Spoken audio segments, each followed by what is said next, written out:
Hello, Rebecca McLaughlin here. If you saw my last video, you know that the cover has been revealed for Nameless Queen, my book, which is coming out January 7th, 2020. And the pre-order links are available, so you can pre-order it now. As part of the hopefully weekly writing vlog I'm going to continue doing for maybe ever, I did get notes back on my outline from my editor. As I suspected, the biggest changes that they want have to do with pacing in the first half of the outline. They sort of want me to rearrange a bunch of things, cut a bunch out, streamline it, basically help the story get moving really quickly. So it brings up a topic that I wanted to talk a little bit about. Even though I hadn't heard back on the outline yet, I started writing the book anyway. And I mentioned in a previous video that was a little bit scary to me because I thought, hey, if they hate the outline, I have to scrap all this work. And it's scary to work on art that you then throw away. Of course, you don't really throw it away. You don't have to. You can put it in an outtakes file. You can save your favorite scenes, your favorite lines of dialogue, reuse them. And I told myself this is okay because even though I may scrap things I've written,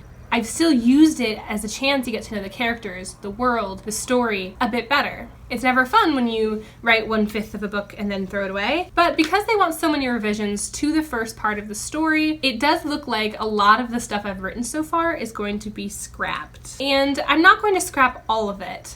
I'm going to rework the outline to hopefully solve the issues that they've identified. And if I can keep some of the scenes I've written, I certainly will. You know, so what if the scene that I wrote at a bed and breakfast is now going to take place in town square? I can still probably keep some of that dialogue, some of that momentum, and just switch the setting over. But again, it brings up this idea of throwing away things you've created. I listened to a great episode of a podcast recently called Start With This, and it's really geared towards an approach at looking at art and writing and podcast creation and screenplay writing. Playwriting? Screenwriting? Those all three can't possibly be right.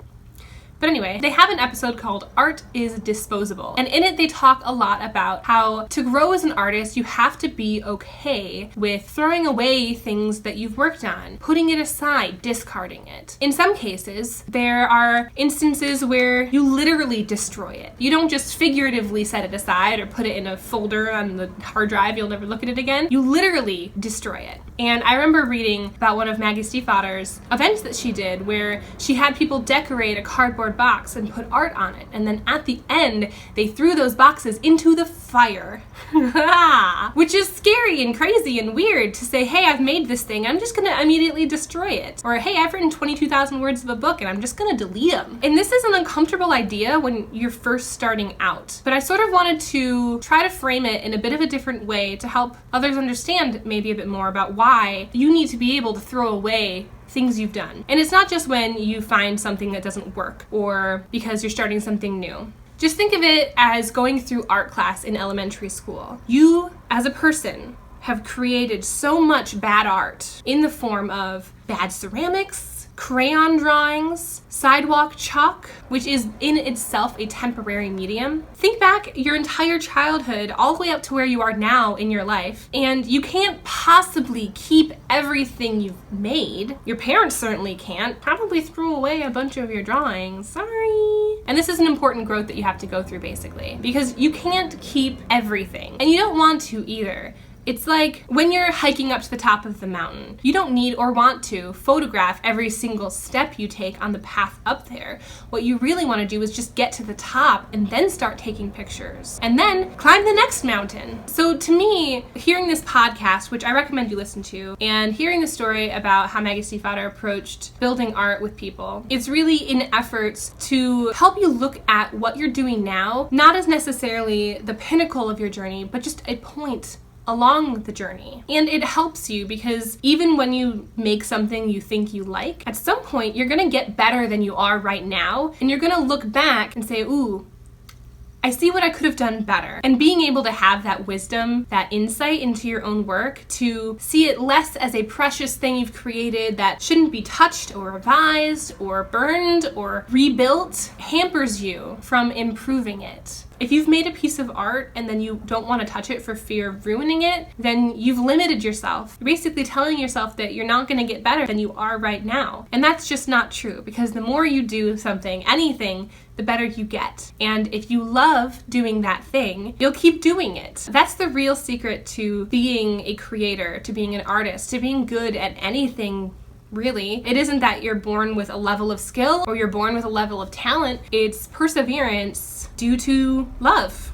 How cheesy does that sound? But it's super, super true. So, am I frustrated? Is it gonna be a little bit of a sore point when I have to scrap a bunch of work and basically start over? Maybe. I haven't done it yet, so I'll let you know maybe when I get there. But I knew going in that I was spending time in a world and with characters, getting to know them. You know, so I wasn't just spending a month waiting to hear back from someone. I was being productive. Even if that version of productive doesn't result in the thing you thought it would. So much of art is less about the physical thing you've created and the process to getting there. And once you embrace the process, the journey, and the fact that you're gonna have to leave this like wake of destruction filled with bad poems and crayon drawings and scribbles, all of that is going to help you grow as an artist, as a writer, as a creator of whatever it is that you love to create. In the description below, I'll have a link to the podcast episode that I was talking about. Also in the description below, I will have links to add my book on Goodreads and the pre-order links. So if you want to read a story about a thief on a throne, no pressure, but you should definitely buy it and read it. All right, thanks for tuning in. It's been so great to share with you, and I will talk to you next time. Bye!